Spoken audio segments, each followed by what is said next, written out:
এই দাঁড়া দাঁড়া দাঁড়া দাঁড়া, এই পাগল আমার রুটি নিয়ে পারলো। এই দাঁড়া, এই এই কোথায় পালাচ্ছিস? দাঁড়া, এই দাঁড়া। হ্যাঁ, আমি আর কিছুক্ষণের মধ্যে পৌঁছে যাচ্ছি। হ্যাঁ, এই তো তোমাদের বাড়ির। আরে এই দেখে চলতে পারিস না? কে রে তুই? দেখি।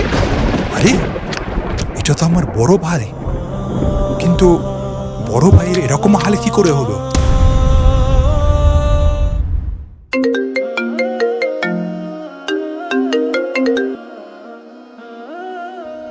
আসসালামু আলাইকুম।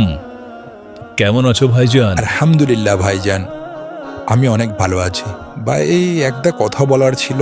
এখানে দেশে অনেক গরম পড়ছে, তাই ঘরের দিক এসি লাগানো হতো তাহলে ভালো হতো। পাগল একটা, লাগিয়ে নাও এসি। এসি লাগিয়ে নাও, আমি তো তোমাকে বলেছিলাম যে ঘরের সব কটা রুমে এসি লাগিয়ে নাও। আর ভাই, সবাই গাড়ি নিয়ে কলেজে যায়, আমি হেঁটে যাই, তাই আমাকে নিয়ে সবাই মজা করে। একটা গাড়ি যদি কিনে দিতে। ভাই, তুমি তো আমাকে কোনোদিন না বলোনি। প্লিজ ভাই, প্লিজ। হ্যাঁ, আমি তোমার কষ্টটা বুঝতে পারছি।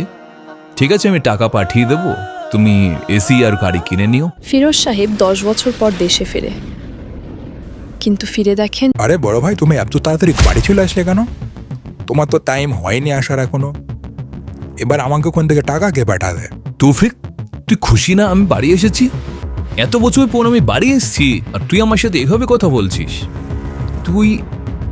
তোর জন্য আমি কি না করেছি, দিন রাত বিদেশে খেটেছি, আর তুই আমার সাথে। হ্যাঁ ভাই, এটা কি এমন বড় ব্যাপার? সব ভাই করে। আব্বা যদি বেঁচে থাকতো, আব্বা আমার জন্য করতো না? সব বড় ভাই তার ছোট ভাইয়ের জন্য করে, আর আপনি এটার জন্য অহংকার দেখাচ্ছেন।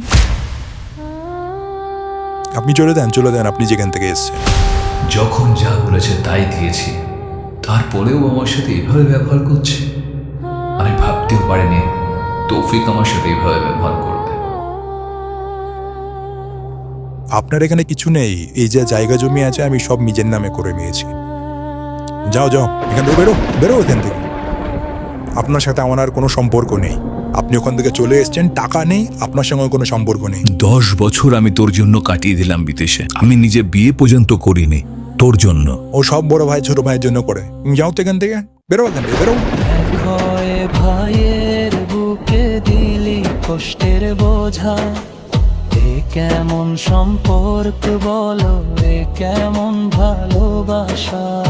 এক থালাতে খেয়েছিলি, একসাথে ছিলি পথ, আজ সামান্য স্বার্থের জন্য ভেঙে দিলি। যাও এখান থেকে বেরো এখান থেকে। ভাই তোর সুখে কেঁদেছে, দুঃখে ছিল ছায়া, তাকে আজ ভুলে গিয়ে করলি পরের মায়া।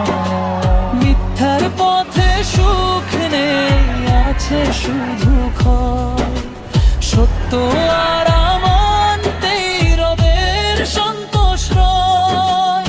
মানুষকে ধোঁকা দিস না, হিসাব হবে একদিন। ভাইয়ের চোখের কান্না কিন্তু পৌঁছে যায় আর সে প্রতিদিন। যে তোকে ভালোবেসেছে আল্লাহরই নামে, তার সম্মান রাখ ভাই, থেকো সৎ কামে। অপবাদ যেন আগুন পোড়ায় অন্তরখানি, মুমিন সেই যে রক্ষা করে ভাইয়ের সম্মান ধর্মী। যে ব্যক্তি তার ভাইয়ের কোনো অধিকার, সম্মান, সম্পদ বা অন্য কোনো হক অন্যায়ভাবে নিয়ে থাকে, সে যেন আজই তার কাছ থেকে ক্ষমা চেয়ে নেয়, কারণ কিয়ামতের দিন সেখানে দিরহাম দিনার থাকবে না। যদি তার নেক আমল থাকে, তবে তার জুলুমের পরিমাণ অনুযায়ী নেকি নিয়ে নেওয়া হবে, আর নেকি না থাকলে মজলুমের গুনাহ তার উপর চাপিয়ে দেওয়া হবে।